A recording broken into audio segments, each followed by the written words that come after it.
Yeah, what's up with it, everybody? Y'all already know who it is. It's your boy Noonie Tunes. Now, like I was saying, like this. Please hit that like button coming through the door. Let's get them likes up, period. Let's get them likes up. Even if you don't stay all the way through, let's get them likes up. Come on now. Share this on all major platforms. And if you're new to the channel, subscribe. But like I said, I emptied the whole clip on Chris. And then I dashed right back into the darkness, right back through the field, which I came from. Now, I'm finna tell y'all something. Watch what y'all doing, because even when you think that you done got away with something, you didn't. Somebody's watching you somewhere, whether it's natural or supernatural. You're being watched. But anyway, I darted back through the field. I hit the back trail and I head back to my apartments. So, now this is my first body. Now my adrenaline is pumping. I'm scared. I'm crunk. I have all type of mixed emotions in me. I don't know how to feel, really. I just know that I'm feeling like, okay, what's next? Okay, I got rid of this problem. I done got him off of me. Dang, then it started sinking in. Man, I'm only 15 years old. Man, I'm going to get in trouble. Man, what's going to happen when my mama find out? The police going to come. It's like all different things going through my mind. I open my drawer, drop my pistol back in my drawer, get out of my clothes, go hop in the shower, bathe, change clothes, lay down for the night. So I lay down for the night. I wake up the next morning and I'm expecting to hear, oh man, he done died. Chris dead. Somebody done killed Chris. I didn't hear nothing. Okay, so I'm moving through the hood. I'm not leaving the apartments because I don't know who saw what or what. It was late at night. I made sure I covered my tracks. So it wasn't nobody outside when I was out there. So why am I so scared, y'all? What is these feelings that's all over me? And, it's the feeling of it's not over yet or something like that. And I'm not understanding why. But I continue to go through my day. As time went by, I got a little bit more comfortable. I got a little bit more back to myself. I'm training again even harder. I'm back in class with my sensei and my fellow, martial artists. I'm going to school. My grades have shot back up. I'm working out in the morning time again. I'm doing everything that I used to on my normal routine. So it's basketball season, now. So, now we going into basketball season. I don't do basketball. I'm off-season football. So, I'm in off-season, and everybody looking at me weird. Everybody looking at me strange. And I'm not getting why, because they ain't never looked at me like this before. So when we go to run our drills, I remember this little young cat, he was a freshman, but, he was on the JV team and they was practicing with us. And I remember him coming up to me. I think his name was Brian. And Brian came up to me. He said, "Hey, Noonie, well, you a dead man walking." And I looked at him and I was like, "What you mean by that?" And he was like, "Say, everybody know. Everybody know. And he coming for your head." And that's all he said. He just kind of walked out. And, I was sitting there, catching the ball, throwing it back, catching the ball. And then I threw the ball and I jogged over there to him and I said, "Say, Brian, what you talking about, fool? I'm a dead man walking." He said, "Man, I ain't got nothing more to say because it's supposed to be a surprise." And then he turned around and he did that. Like that. So I guess that was the signal. And I just nodded. I was like, that's a bit. So, after practice, I kind of followed Brian. Like I got dressed real quick. I didn't even shower or nothing. I just got straight dressed in my street clothes. And, I went to following him, seeing who car he got in, and I was like, I don't know that car. So, maybe I'm just tripping. So, I decided this day, that I was going to walk home. I was going to walk home from the school all the way back to the hood. And that's what I did. I walked home. I was enjoying the air, and everything like that. And, just peaceful.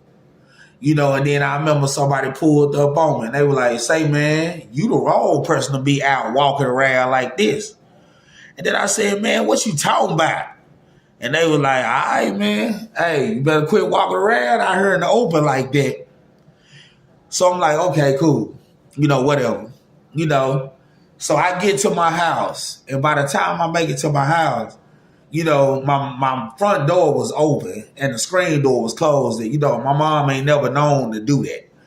I go in the front door and Chris is sitting in my living room, y'all. Sitting in my living room.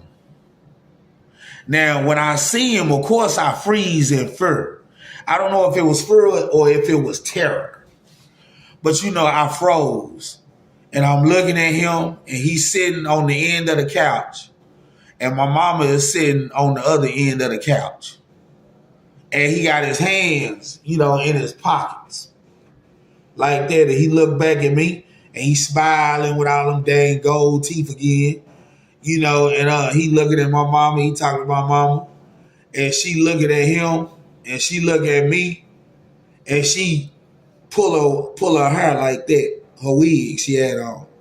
And her wig was letting me know, to look down.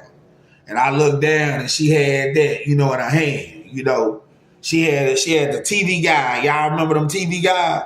She had the TV guy over her. It was a big one, about like that big, about like that while we opened it. She had it laid over, and she had that pistol in her lap. Mama G, y'all. Oh, everything, Mama G, dog. So she would let me know, don't worry about nothing. He make one move, I'ma kill him. She already knew the scope. And he was like, what's up with it, boy? I ain't seen you in a minute. Blah, blah, blah, blah, blah, blah, blah. Like that. I was like, man, I just got on for football practice, bro. I'm tired. Like that. He was like, man, I'm going to go on and let you get some rest. I just wanted you to lay eyes on me. And it was just the way that he said it. I wanted you to lay eyes on me. So he got up. He walked over by me, put his arm around me. And he was like, boy, bulletproof vest, boy, you better get you one. And he laughed, and he was like, all right, I'll see you later, Miss Fitch. And she was like, all right, son. He went out the door. I hear him locked all the locks. I looked out the patio. He got in his truck and he left. And she told me, she said, just like that. That's all she did. She just said, shook her head. I said, what, mama? She said, boy, you done got yourself in deep, huh? I said, I guess, like that. She said, I'm going to send you away. She said, you always got stuff going. She said, I'm going to send you away. I was like, nah, mama, you ain't got to worry about me. It's going to be all right. And that's what I meant, y'all. It's going to be all right. Because I promise you, now I know this nigga done lived. This is the first thing I did. I hadn't touched the pistol since I brought it back, y'all. I ran upstairs, pulled my drawer open, 380 right there. I ejected the magazine out of the 380. It was one round left in there. I don't know how, but it was one round. That was a live round. Y'all, I put the rubber bullets in there. I shot him with rubber bullets. So he thinking the bulletproof vest saved him. It wasn't the bulletproof vest that saved him. The bullets wasn't lethal, no way. The worst that would have happened is if he got shot in the eye, might have put his eye out. They was rubber bullets. Man, I was hitting myself in the head. I beat my head against the wall. I just done messed up big time. I done messed up big time, y'all. But I said, that's fine. It's all good. One way or another, your boy Big Looney Tune, this ain't over with. Now you done came to my house. Now you done made me feel like my mom's in danger now.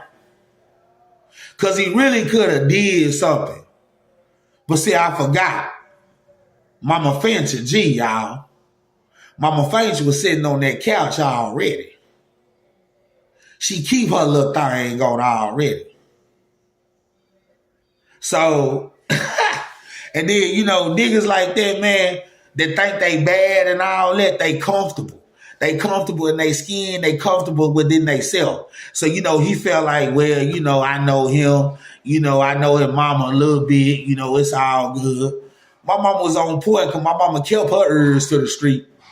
So she already knew the fight me and him had. She already knew that he pulled the gun out on me. She already knew me and him had been going back and forth with one another. She had already knew the poisoning situation. And she said she had checked him about that too. And he swore to God right in her face, I didn't put nothing in there.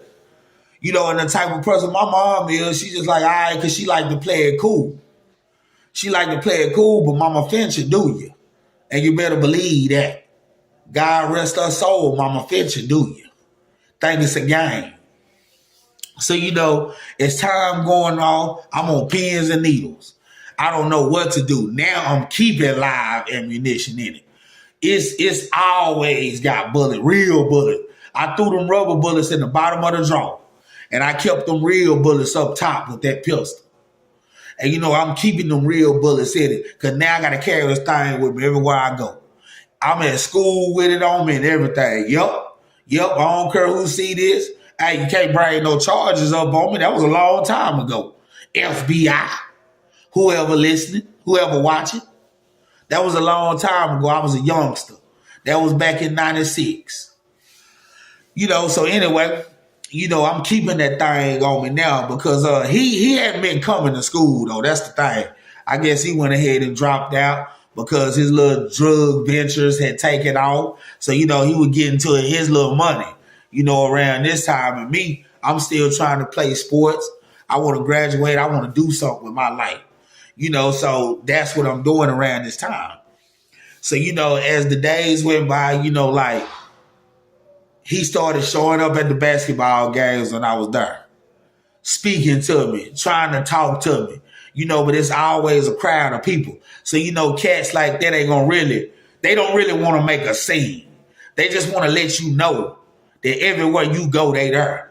Every time you look over your shoulder, they there. So you better keep your head on the swivel at all time because you don't never know when pop out. And that could be it for you. So that's the type of stuff he was doing, trying to make it like he was cool. And, after so long, he would stop trying to dap me up because it just wasn't happening. I'm not touching your head. I'm not giving you 5. I'm not locking C's. I'm not doing none of that with you, bro. I know what's up. It's finna be up. It's finna be up because I'm trying to figure out a way out of this without snitching. I'm trying to figure out a way out of this now. But it's only one scenario that keep coming to my mind. It's only one thing that I keep on seeing, and that's for me to do him, y'all. No, pause. Y'all know what I'm talking about. So I do my daily routine. I'm still going to the park. I'm still at the park on the weekend, hooping, playing football. I'm still doing these things. And, this is the day right here. It was a basketball game. They was having a tournament. They was having a tournament. And, we had made it all the way to the end and then we got eliminated. So, of course, when we got eliminated, we stood around, and let the other team play out until everything was completely over because we always going to hit Waterburger up, after this.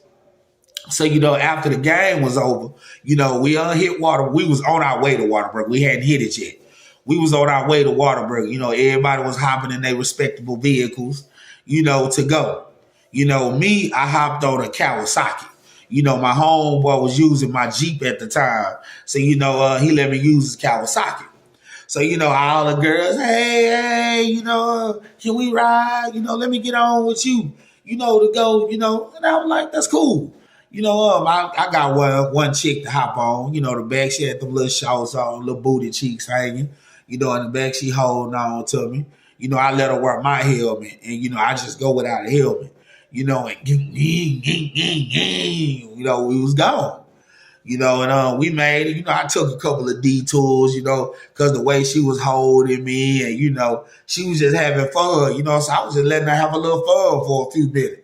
So, I finally pulled up at Waterburger late, everybody already in there. And, this was my clique, This is how cool me and all these people were. They didn't even order until I got there. So, when I got there, people joking around and stuff. Well, he done pulled out somewhere, done scratched him something. Nah, y'all honestly didn't even touch him. We just rolled around and, that was pretty much it. So, I'm in now, we five.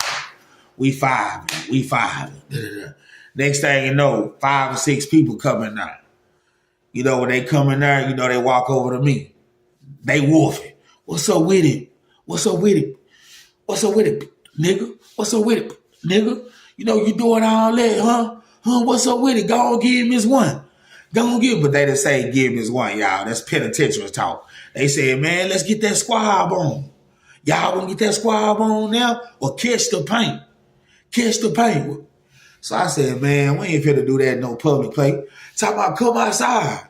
So I look outside, his car is parked. You know how you're going and you're parking in straight? He's triple parked or double parked, in his truck, and he's standing out like this, no shirt on. Man, ain't nobody dumb, y'all. Ain't nobody dumb. I'm finna run out here, and then he gonna reach in his back and shoot me. I ain't dumb. So my partners, they stood up. They're like, hey, man, it's whatever. Shoot, it's whatever. But see, this is why y'all need to stop and think. Do not tell somebody what you got. But then again, y'all got to realize we was young. We was young. So I guess I can get at a pass. We strapped up too. We strapped. Now one of them said anything about a strap. They wanted to do the squabble. But hey, anyway, now it's known. Hey, we strapped up. So, they went outside and told him, I see him doing this. So I guess he said, I don't give a fuck about none of that. I don't give a fuck about none of that. I'm strapped too. We strapped too. What's up? And I know they had the big thing. Because remember, y'all, it's the same dude that pulled out that 12-gauge pump action on him. So I know he probably got assault rifle or some kind. All of them probably do. I don't know. I didn't know, but I wasn't going out there. So, of course, I wasn't going out there. And thank God the highway patrol pulled up. They pulled up and they were telling me come park like that, blah, blah, blah. Either order him some food or go, and they made him leave. So, yes, I'm saved another day. Man, y'all, look here. I'm 15 years old. Man, it's too much for me, man. This is too much for me to be going through right now. What happened to us one-on-one? If I kick you a couple of times and hit you with a couple of knees and elbow and fist strikes and chops and palm strikes and headbutts, okay, cool. Take that ass whooping and let's shake on it and call it a day. Nigga, you tried to kill me? Are you serious? And this is just going to go on and on, huh? It ain't going to stop. It's just going to go on and on, huh? So, cool. So, they burn off. I'm nervous. I don't even want nothing to eat. And, the girl that rode with me on the motorcycle, she talked to me. She was like, look, Noni, I'm not a part of this. She said, I grew up in the suburbs. My mom's a doctor. My dad's a doctor. Even though I'm black, she said, I don't know about this type of life. She said, but the only thing I can tell you is keep your head on straight. She said, don't worry about nothing that they got going on in these streets. You just do you. And she said, don't be scared to snitch. She said, oh, that makes you not real because you snitch? She said, no, that saved your life. That's changed your future. Because you did snitch. And she said, if you're not going to snitch, then pick new friends to hang around with. She said, all of these people that's right here, she said 3 of them go to school. And it was probably about 11 of us, y'all. 11 or 12 of us. She said, and out of them 3, one of them may graduate along with you. She said, what do you want to do with your life? What do you want to do? Is this how you want to live your life? You want to grow up way into your adult years? Do you want a wife? Do you want a family? And y'all, I didn't smash her. That never became my girlfriend or nothing. But what she said to me that night, it made a lot of sense. What she said to me that night made me almost make this decision. Because let me show y'all. So I go ahead and order me, number one with cheese, mustard, and mayo, everything on it, extra pack of salt and pepper, and no fries, because, I don't do the fries. I wasn't doing them then anyway. I don't do the fries. I got me some onion rings and a strawberry shake. So I'm sitting there and, I'm eating my food, and in the booth next to me, Highway Patrol sat. And while I was eating, I'm facing him though, but he was sitting in the booth with his back against the window looking out. And, he looked to me, and then he looked, and then he did like